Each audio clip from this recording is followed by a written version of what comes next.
She thought a snack might fall if she hit the vending machine, but the Millionaire CEO who saw her changed her life forever. The lobby of the office building was quiet, with only the faint hum of fluorescent lights and the occasional echo of footsteps across the polished floor. The vending machine at the end of the hallway flickered softly, casting a pale glow that reflected on the glass surface. Pressed close against it was a tiny figure, a girl who could not have been more than 5 years old. She had blonde hair that fell loosely around her shoulders, a light yellow dress that looked worn but clean, and bright blue eyes that carried a mixture of determination and sadness. Her small fists tapped against the glass panel of the machine, her forehead nearly touching it as she whispered something to herself. She raised her hand again, gave the machine another little knock, and then leaned her head sideways as if hoping that one of the snacks might tumble free.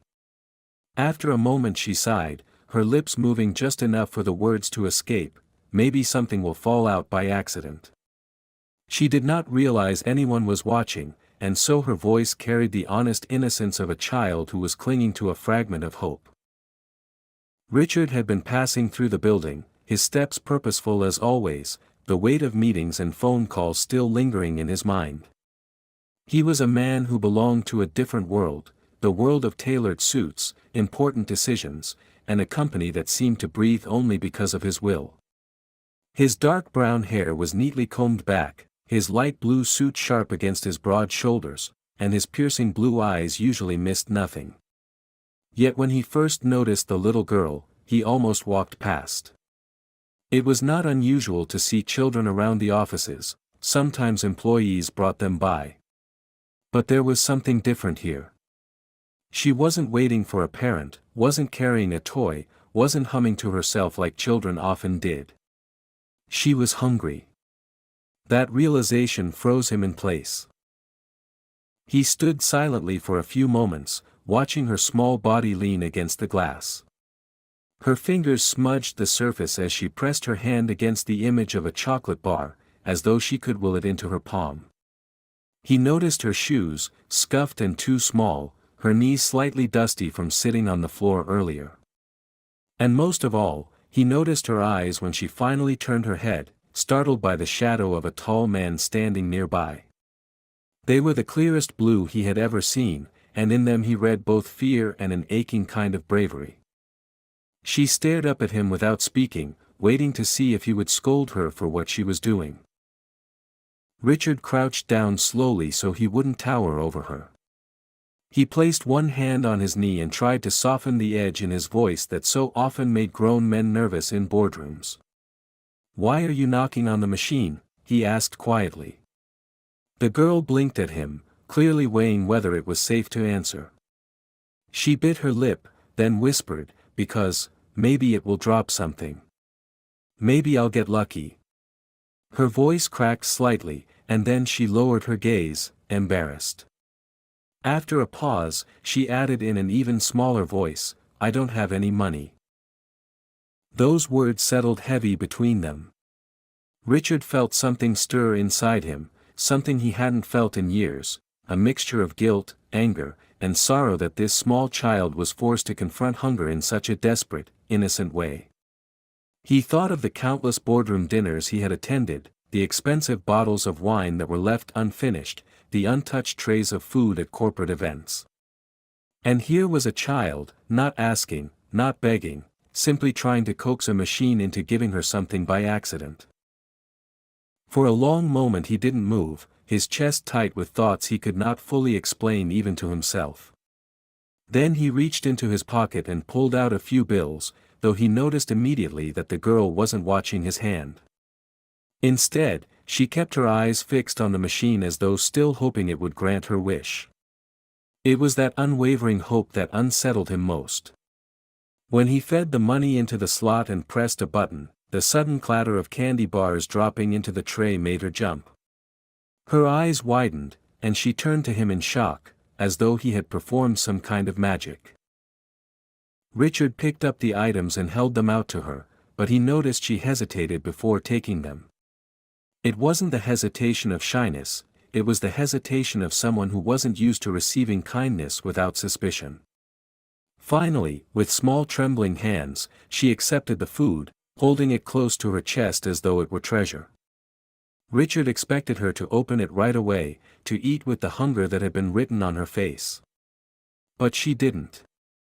She just held it, clutching it tightly as her gaze flicked once more toward the doors of the building, as if she was waiting for someone else. That single detail did not escape him. He studied her carefully, realizing this was only the beginning of a story he had not expected to step into. The girl had spoken only a handful of words, but in her silence he heard far more. Hunger, fear, loneliness, and something else he could not yet name. At that moment Richard understood with absolute certainty that his life had just shifted, though he could not explain why.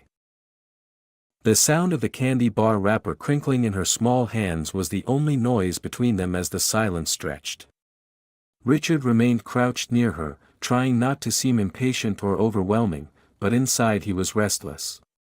He couldn't stop his mind from circling around the image of this little girl standing in the middle of a corporate tower's lobby as though she belonged nowhere.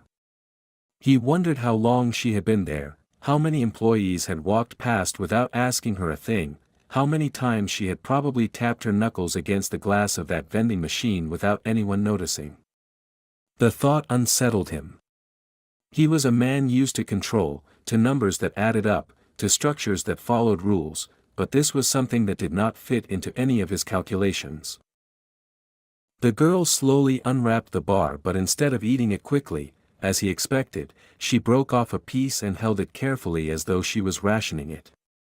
She placed one square in her mouth and chewed with deliberate slowness, then folded the wrapper back down to hide the rest. Richard found himself frowning. Most children would devour such a gift without a thought, but this one was saving it, protecting it. That simple gesture told him more than she could have said with words. She was not used to abundance. She was not even used to sufficiency. She was used to making small things last because she never knew when the next meal would come. "What's your name?" he asked after a while, his voice softer than it had been in years. The girl looked at him, her blue eyes catching the sterile overhead light. She didn't answer right away, and he realized she was gauging whether she could trust him with even that simple truth. After a moment she whispered, "Lily." The name was fragile on her lips, almost as though she feared he might take it from her if she said it too loud. Richard repeated it under his breath, committing it to memory. Lily.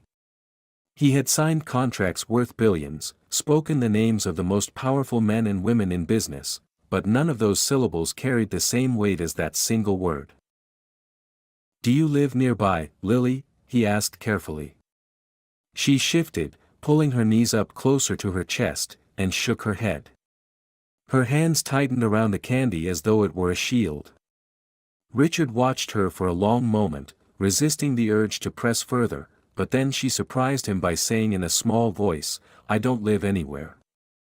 Sometimes I sleep outside. Sometimes inside if I find a place." Her words were matter-of-fact, not dramatized, and that broke him more than tears could have. This child wasn't exaggerating to gain sympathy. She was stating her reality as plainly as if she had said the sky was blue. Richard felt a knot in his throat. He had grown up with comforts most people could never imagine, and even during the rare times he had felt alone, he had never experienced the raw, gnawing emptiness of having no place to belong. He glanced around the lobby, half expecting someone to rush forward and claim her, but no one came.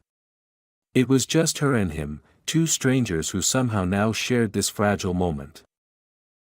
He leaned back slightly, running a hand through his hair as he considered his next move. He couldn't simply leave her there, not when she had admitted something like that. Yet he also knew he couldn't just scoop her up and decide her fate without understanding the full picture. Still, his instincts were screaming at him to do something, to not let her disappear into the shadows of the city once he turned his back. "Are you waiting for someone?" he finally asked. Lily hesitated, and for the first time he saw a flicker of hope in her eyes, though it quickly dimmed. "Sometimes I wait," she said softly. Sometimes I think, maybe someone will come. But they don't. Richard felt the sting of those words in his chest. He realized she wasn't just talking about a single moment. She was talking about her life. She had been waiting for someone, anyone, to notice her, to claim her, to care. And until now, no one had.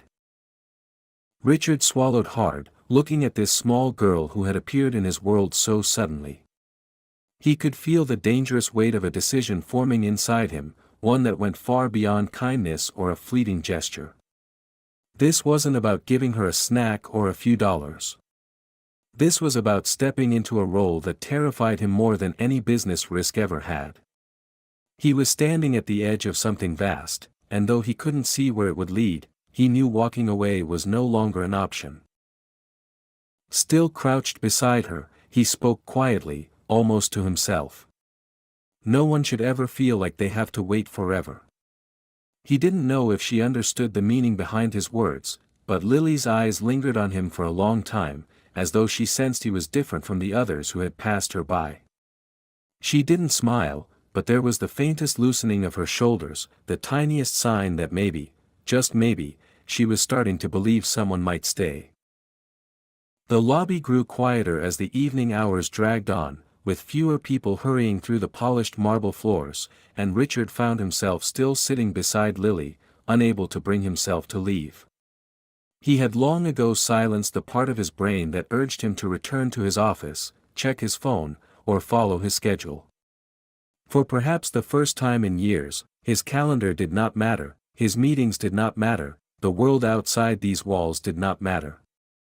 All that mattered was the fragile figure of a little girl sitting against the vending machine, her small fingers clutching the remains of the candy bar as though it were a lifeline.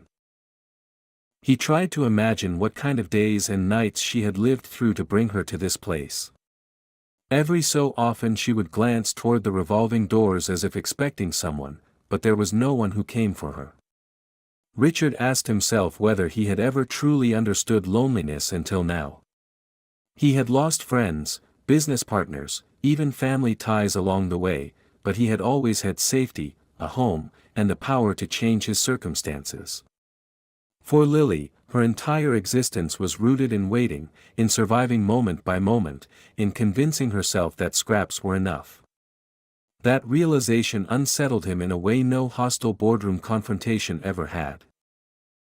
At last, when she shifted uncomfortably against the cold floor, he broke the silence. He asked her if she wanted something warm to eat, his voice careful, hesitant, almost as though he feared she might vanish if he pressed too hard. For a long moment she said nothing, and he thought she might refuse, but then she whispered that she couldn't pay for it. The way she said it wasn't filled with shame, it was simply factual, like stating the weather outside. Richard's heart ached at that. He reassured her that she wouldn't need to, that he was offering, but she still stared at him with wary eyes, testing whether his kindness was genuine or temporary. Finally, she gave the smallest nod, and Richard rose, holding out his hand to her. She looked at it as though it were something foreign, something dangerous, something she both longed for and feared. Slowly, cautiously, she placed her tiny hand into his. Her skin was colder than it should have been for a child, and he felt an unfamiliar protective instinct surge within him. Together they walked to the small cafe tucked into the corner of the lobby. Employees and a few lingering visitors glanced at them curiously, but Richard ignored their stares. He guided her to a table, pulling out a chair that looked far too large for her slight frame. She perched on the edge of it, uncertain, her eyes darting around as if someone might chase her away. When the waiter approached, Richard ordered without hesitation, a hot bowl of soup, bread, and something sweet. Lily said nothing during the exchange, her gaze fixed on the table, but when the food arrived and the steam rose in front of her, her eyes widened. She picked up the spoon carefully, almost reverently, as though she wasn't sure if she was truly allowed to touch it. The first sip of soup seemed to change her entirely, the tension in her shoulders softening as warmth spread through her body. Richard watched her eat in silence, feeling emotions rise within him that he couldn't quite name. Pride, sorrow, rage at the invisible forces that had left her to fend for herself, all of it mixed together. He realized that in his world of numbers and power, he had never once experienced such raw truth. This was what reality looked like outside the walls of privilege, and it humbled him. Halfway through her meal, Lily looked up at him suddenly, her blue eyes striking against her pale skin, and she asked quietly, "Why are you helping me?" The question caught him off guard. He thought of all the times people had asked him for things, partnerships, deals, favors, money. No one had ever asked him that with such honesty, without expectation, without agenda. He searched for the right answer and finally admitted, "Because you shouldn't have to be alone." His voice was low, almost broken. Lily studied him for a long moment, as if measuring the weight of his words. Then she bent her head again and continued to eat, but he noticed her movements were no longer as guarded. She was still cautious, still fragile, but there was a shift, like a locked door creaking open for the first time in years. Richard leaned back in his chair, realizing he had crossed a threshold without even meaning to. He wasn't just feeding a child. He was becoming entangled in her world, a world that had collided with his by chance but would not easily release him now. Somewhere deep inside, he knew that this was not a temporary act of charity. He was beginning something that would change both of their lives forever, and the weight of that realization both frightened and exhilarated him. When the night deepened outside the towering glass windows of the lobby cafe, Richard realized hours had passed without him noticing. His phone had vibrated itself silent against the table, and he had ignored every call, every message. Across from him, Lily sat with her chin resting in her small hand, her eyelids heavy but stubbornly refusing to close. She was clearly exhausted, yet she didn't want to let the safety of the moment slip away. Richard studied her with a quiet intensity, understanding that for a child like her, peace was not something permanent, but rather a fragile thing that might vanish at any second if she dared to trust it too much. He asked her where she lived, though part of him already dreaded the answer. Lily hesitated, her spoon tracing invisible shapes in the leftover broth of her bowl. She said softly that she didn't live anywhere, that sometimes she stayed in one place, sometimes in another, but most of the time she was waiting for her mother to return, waiting for promises that never came true. Richard felt a sharp pain in his chest as he listened. He wanted to reach across the table and hold her, but he knew too much too soon might frighten her away. Instead, he told her that no child should have to wait for something as simple as a home. The word sounded strange to his own ears, because he had built empires of glass and steel but never once considered the simple foundation of what home meant to someone with nothing. The cafe staff began closing for the night, and Richard realized he could not simply leave her here. When he suggested she come with him, her face tensed, suspicion flashing in her eyes. She had learned the hard way that trust was dangerous, that adults could be cruel even when they smiled.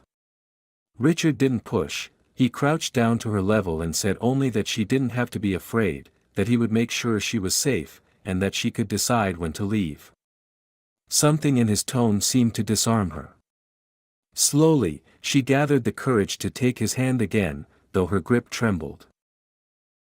The walk through the darkened parking lot to his car was quiet, broken only by the sound of her small shoes scuffing against the pavement.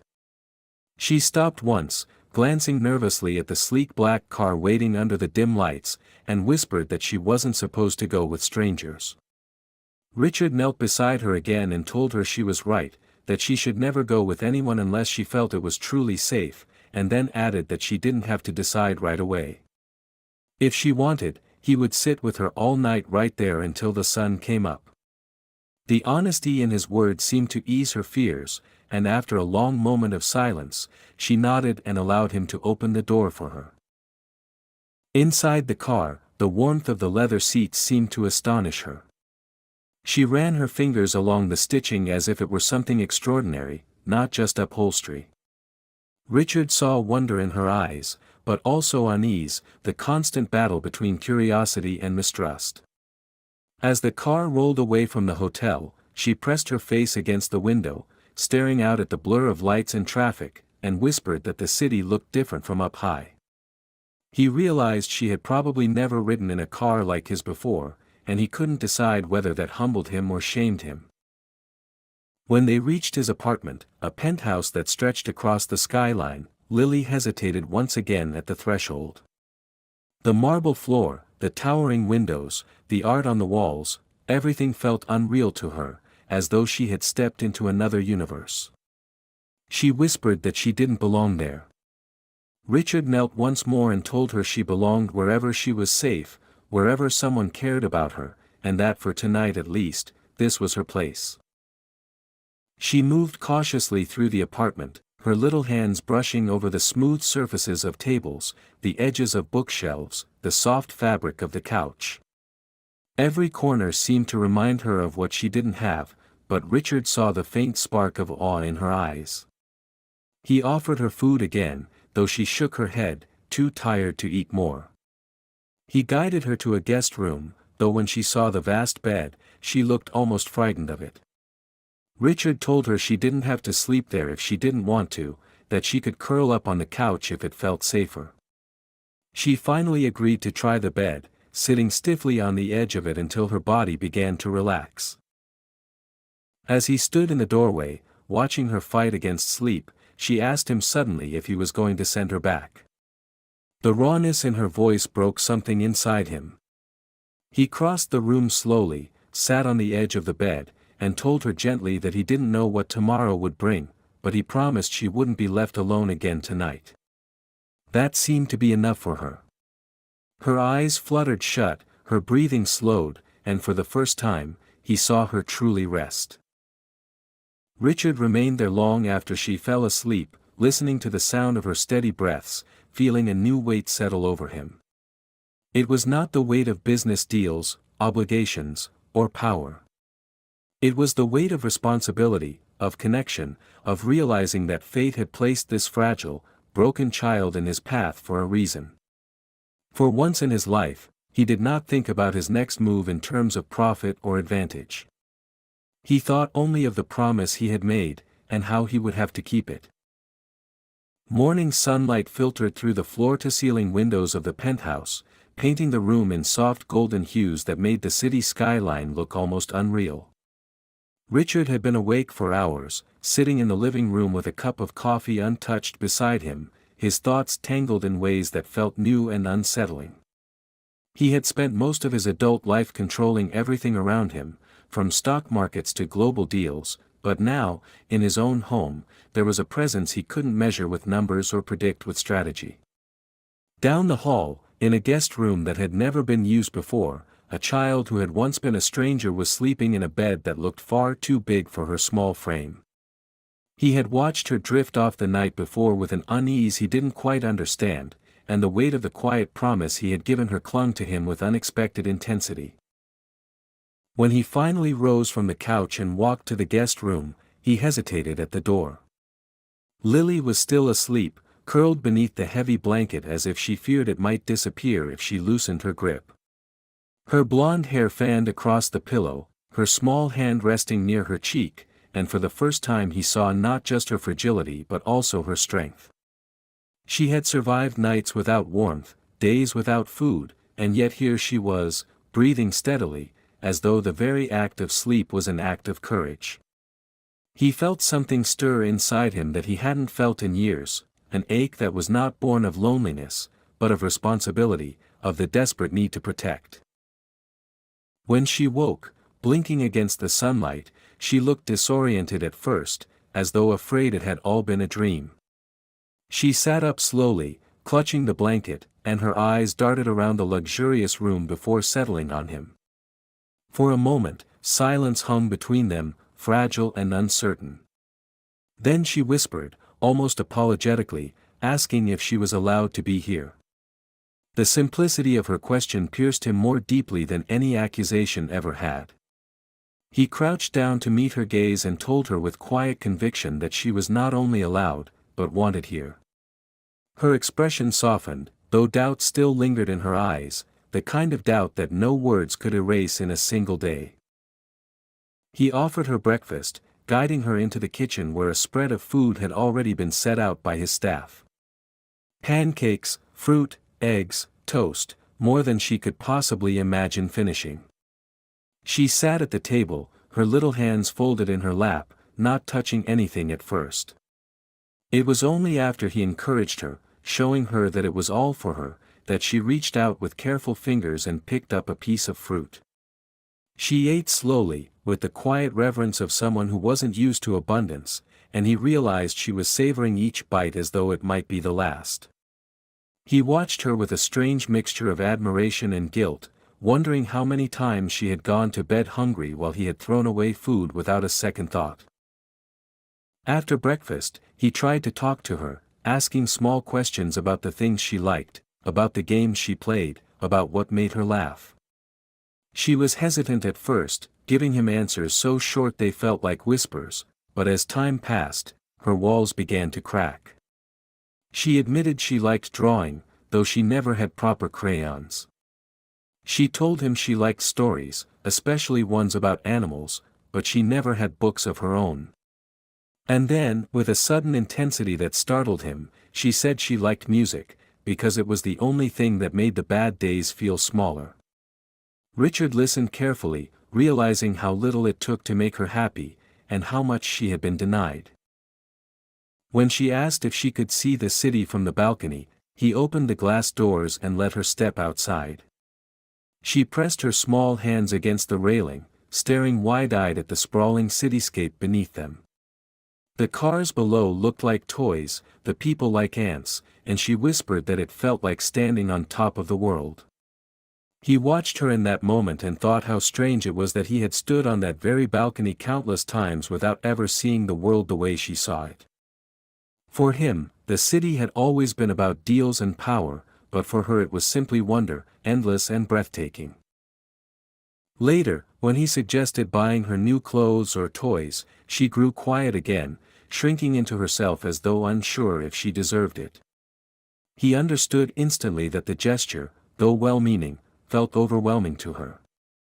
She wasn't used to being given anything. Instead of pressing, he told her gently that they could decide together what she needed, and that nothing had to happen all at once. Slowly, she began to relax again, and he realized that the key to helping her was not to smother her with what he thought she needed, but to listen to what she actually wanted. That afternoon, he brought her to his office at home, a large space filled with shelves of books and the quiet hum of computers. He handed her a piece of paper and a set of markers, watching as she began to draw with surprising focus. Her little hands moved carefully, her brow furrowed in concentration, and soon a picture began to emerge, two figures holding hands beneath a sun that shone far too brightly to be real. When she finished, she looked up at him shyly and asked if he liked it. He told her it was beautiful, and for the first time he saw a smile spread across her face that wasn't tinged with sadness or fear. As the day faded into evening, Richard found himself reflecting on the strange transformation already happening within him. The man who had once lived for profit margins and acquisitions was now captivated by the small victories of a child's trust, by the way she had taken his sterile, polished world and filled it with something raw and uncalculated. He knew that her scars ran deeper than anything he could see, that her story was only beginning to unfold, and that helping her would require more than just money or comfort. It would require patience, vulnerability, and a willingness to step into places he had long avoided. That night, as he tucked her into bed again, she looked up at him with wide blue eyes and whispered a question that left him momentarily speechless. She asked if he would still be there in the morning, or if he would leave like everyone else had. He leaned down, brushing a strand of hair from her forehead, and told her that he wasn't going anywhere. And this time, when she closed her eyes, she didn't clutch the blanket in fear. She simply drifted into sleep, her face soft and peaceful, as though she had finally begun to believe him. The following days passed with a rhythm that was both unfamiliar and strangely comforting for Richard. His life, which had once been dictated by endless meetings, negotiations, and carefully orchestrated schedules, began to bend around the presence of the little girl who had stumbled into his world so unexpectedly. Each morning he found himself pausing outside her room, listening for the sound of her breathing, before quietly opening the door to check if she was still there. The simple relief of seeing her safe, wrapped in blankets, felt heavier than closing the most lucrative deal of his career. Lily, though still hesitant in many ways, had started to soften around him, and every small step of trust she offered felt monumental. Yet he knew the outside world would not remain blind to her existence for long, and that realization stirred unease deep inside him. On a quiet Tuesday morning, Richard had taken her to the park. It was one of those rare afternoons where the city seemed less sharp, the air less burdened with noise, and Lily had laughed softly when pigeons surrounded her in hopes of breadcrumbs. He sat back on a bench, watching her with an intensity he tried to disguise, marveling at how something so simple could seem so extraordinary. But as he leaned forward to call her back, he noticed two people in dark suits standing near the edge of the park, their eyes following him with a curiosity that felt too pointed to be coincidence. He knew them for what they were, journalists, hungry for a story that didn't belong to them. He placed his hand on Lily's shoulder and told her it was time to go, his voice steady though inside his chest there was a tightening pressure he hadn't felt in years. By the time they returned to his penthouse, he had already received a call from his assistant warning him that questions were being raised. Reporters had noticed him with a child, and speculation had begun. Was she his? Was there a scandal? A hidden family? The cruel hunger of the media never changed, and he knew the narrative would not be kind. He looked at Lily, who was sitting cross-legged on the floor, humming to herself as she arranged crayons in a careful row, oblivious to the storm brewing outside. The sight filled him with both protectiveness and fear. She had no idea that the world could be so merciless, and he swore to himself that he would not allow them to tear her apart. That evening, as the city lights flickered to life, Richard sat across from Lily at the dinner table and tried to mask the tension that threatened to choke him. She had grown used to the comfort of 3 meals a day, though she still approached food with caution, eating slowly, as if expecting it to be taken away at any moment. She looked up at him suddenly and asked if something was wrong, if she had done anything to upset him. The innocence in her tone nearly shattered him. He reached across the table, covering her small hand with his, and assured her that she had done nothing wrong. He told her gently that sometimes adults worried about things that had nothing to do with children, but that she was safe. She nodded, though her eyes studied him carefully, as if she could sense that the truth ran deeper than his words. Later that night, after she was asleep, Richard stood at his office window, staring out at the glowing city. His phone buzzed with messages from colleagues, warnings from publicists, and even veiled threats from business rivals who saw in this situation a weakness they could exploit. The image of Lily in her red dress at the vending machine replayed in his mind, the fragility, the hunger, the strange courage it had taken for her to speak to him at all. He had stumbled into her life by chance, but now he realized she had also stumbled into his at a moment when he needed her more than he could admit.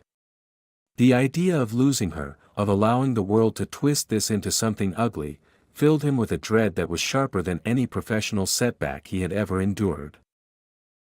The next morning, his fears became real when he opened the newspaper. On the front page was a blurred photo of him in the park with Lily. The headline screamed speculation, painting him as a secretive man with a hidden child, hinting at scandal where there was none. His jaw tightened as he read the words, anger coursing through him not for himself but for the little girl who had no defense against such cruelty. When Lily wandered into the room and asked why he looked upset, he quickly folded the paper and set it aside. He told her it was nothing, that sometimes newspapers made mistakes, and that none of it mattered. But deep down he knew it mattered very much, because once the world took notice, it would not let go easily. That afternoon, while she napped, Richard sat with his lawyer, discussing options. He was told in no uncertain terms that if anyone began to investigate Lily's past, questions would surface about who she was, where she came from, and why she was with him. The thought of her being dragged into courtrooms, of being prodded by strangers about her life, made him feel sick. His lawyer suggested distancing himself, protecting his reputation, but Richard cut him off sharply. There was no future in which he abandoned Lily. If the world wanted answers, he would give them, but on his terms, and not at the expense of a child who had already endured too much. That night, he sat by Lily's bedside longer than usual. She stirred in her sleep, whispering fragments of dreams he couldn't fully understand, and he brushed her hair back gently, realizing with painful clarity how much she had already come to mean to him. She wasn't just a responsibility or an obligation. She had become his anchor, pulling him out of a life that had been hollow despite its success. He whispered softly to her, though she couldn't hear, promising that he would protect her from the shadows closing in. It was a promise not born of duty but of love, and it frightened him how natural it felt.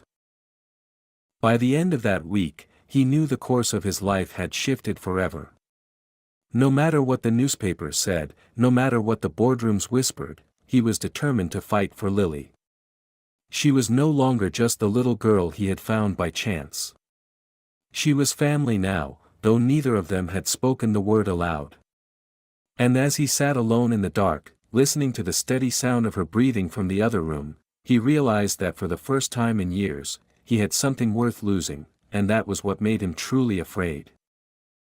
The storm that had been building finally broke in ways Richard had both feared and expected, yet the weight of it still pressed on him harder than he thought possible. The photograph in the newspaper had been enough to spark curiosity, but curiosity had evolved into obsession, and within days reporters were camped near his building, cameras flashing every time he or Lily appeared at the entrance.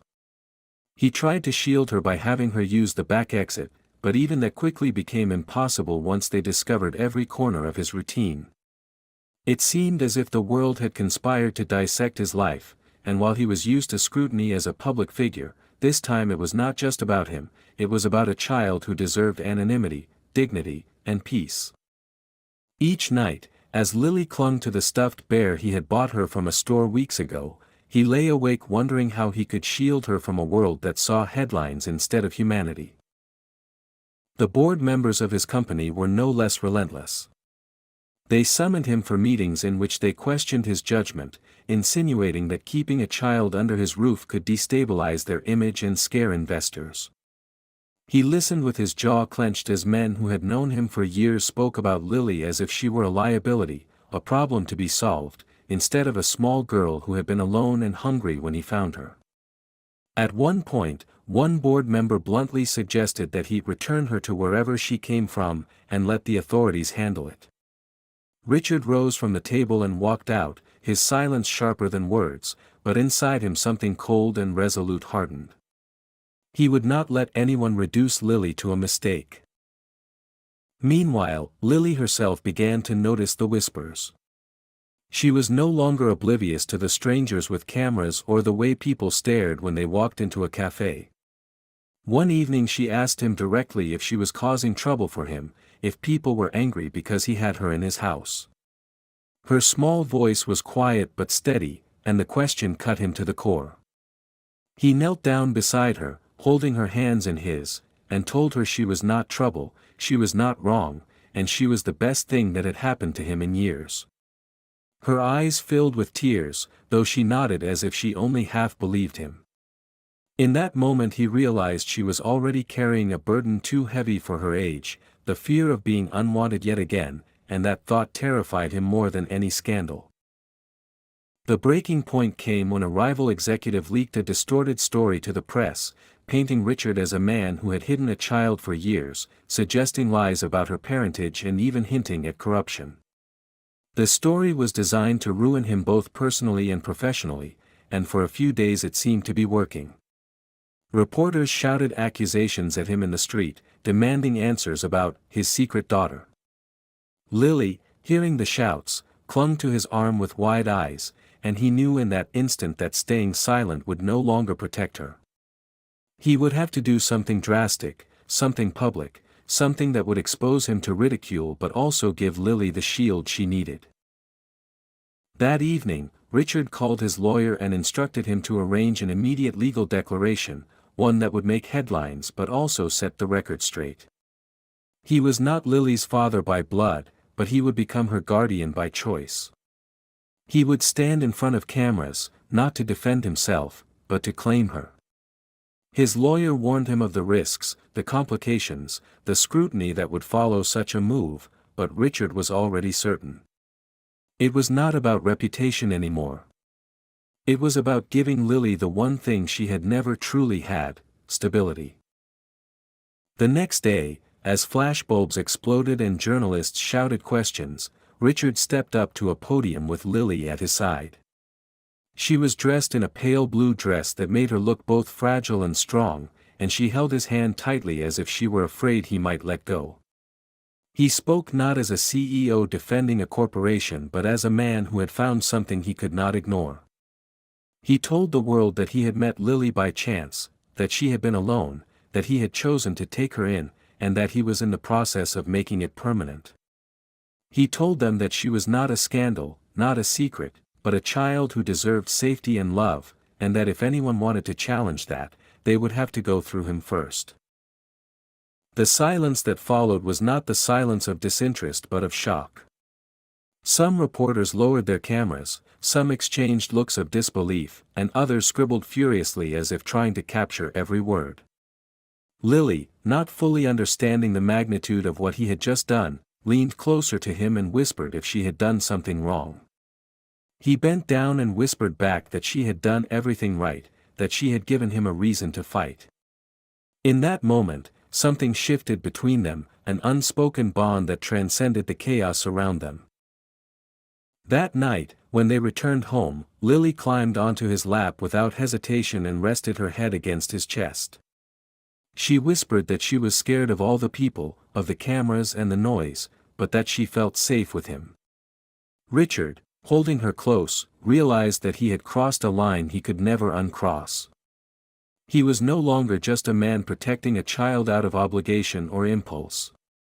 He was her guardian in every sense of the word, and no matter what battles lay ahead, he would not let her go. For the first time in years, he felt not just the weight of responsibility but the quiet strength of purpose, and it steadied him for whatever storm was yet to come.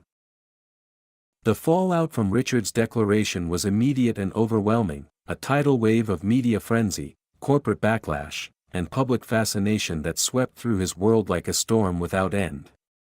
The following morning, headlines blared across newspapers and television screens: CEO adopts orphan girl, corporate titan makes shocking public claim, and from boardroom to fatherhood, Richard hails bold move. Some articles painted him as a hero, a man with a heart bigger than his empire, while others dismissed it as a publicity stunt, a desperate attempt to salvage his reputation amid controversy. But none of those words mattered to Richard as much as the small hand that clutched his sleeve that morning at breakfast, as Lily asked in her careful voice whether she was really going to stay with him forever. He set his coffee cup down, leaned forward, and told her in no uncertain terms that forever was exactly what he meant. The relief in her eyes was the only validation he needed. The corporate world, however, was less forgiving. Board members met in emergency sessions, whispering of lost investors, unstable leadership, and the danger of emotions clouding the mind of a man entrusted with billions. Richard was summoned into a boardroom thick with tension, where gray-haired men and sharp-eyed women spoke in rehearsed tones about responsibility, image, and profit margins. He sat through their speeches, his jaw clenched, his eyes distant, until finally one of them asked outright if he understood the gravity of adopting a child while running an empire. Richard leaned forward and told them that the real gravity was leaving a 6-year-old girl alone in a world that had already abandoned her once, and that if his company could not stand behind a man who chose compassion, then perhaps it was not a company worth leading. His words landed with a finality that shook the room. For days, the chaos escalated. Protesters gathered outside the company headquarters, some holding signs declaring support, others demanding his resignation. Investors threatened to pull out, only to be countered by sudden waves of public admiration from ordinary people who had never before cared about Richard Hale but who now saw him as a symbol of decency in a cutthroat world. The pressure was suffocating, but Richard began to notice something changing in Lily during those days. Where once she hid behind him in crowds, she now held her chin a little higher, her small frame steadied by the knowledge that someone had claimed her, someone had chosen her. One evening, as they sat in the living room with the curtains drawn against the flashing lights outside, she crawled onto his lap and whispered that she never thought anyone would want her. His chest tightened, his throat burned, and he told her softly that she was wanted more than she could ever imagine. The storm did not end quickly. Rumors twisted into uglier shapes, with some tabloids even inventing false stories about Lily's past, questioning where she came from and why Richard had found her. He tried to shield her from it, but children were perceptive, and Lily sensed the weight he carried. What surprised him, though, was the strength she began to show in return. Once, when a reporter shouted something cruel as they walked to the car, Richard moved to cover her ears, but Lily pulled his hand down and told him it was okay, that she knew they were wrong. That night, Richard realized that the girl who had once been fragile and frightened was already learning resilience, not because the world was kind to her, but because she had finally been given a place to belong. The turning point came at a press conference that Richard had not wanted to hold but had been advised was necessary. Standing on the stage, under bright lights and dozens of cameras, he expected the usual barrage of questions. What he did not expect was for Lily to tug on his hand halfway through and whisper that she wanted to say something. He knelt down, uncertain, but her expression was steady, and against his instincts, he let her approach the microphone. In her small but unwavering voice, she told the room that she used to think she didn't matter, that nobody wanted her, but that now she had a home and someone who cared, and that made her the happiest girl in the world.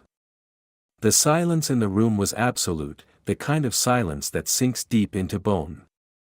Richard's vision blurred with tears he refused to shed in public, and when he lifted her back into his arms, he knew something had shifted not just in the room but in the entire narrative surrounding them.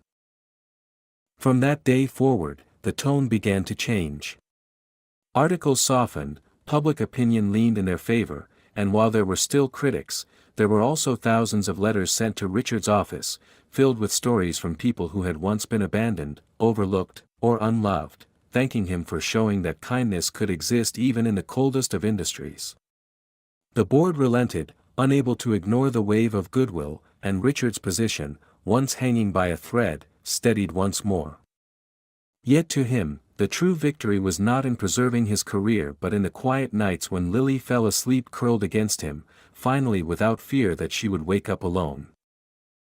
Months later, when the adoption was finalized in a quiet courtroom, Lily clung to his arm with a mixture of excitement and nerves. The judge asked her if she wanted Richard to be her father, and she nodded fiercely, her eyes shining. Richard could barely speak as he answered yes, his voice breaking, but the papers were signed, and with that moment, the storm that had threatened to destroy them finally gave way to calm. That evening, as they returned home, Richard found himself standing in the doorway of her new bedroom, watching her tuck the stuffed bear under her blanket with care. She looked up at him and asked if he thought her real mother would be proud. His chest ached, but he nodded and told her he believed she would be more proud than anyone. Then Lily smiled, a small but radiant smile, and whispered that she was glad she had waited by that vending machine because it led her to him. Richard turned off the light and closed the door quietly, his heart full in a way it had never been in all his years of building empires. He realized that for the first time, he had not only saved someone else but had also been saved in return. And in that understanding, he knew that no storm, no scandal, no boardroom could ever take away what mattered most, the family he never knew he needed but would fight to protect for the rest of his life.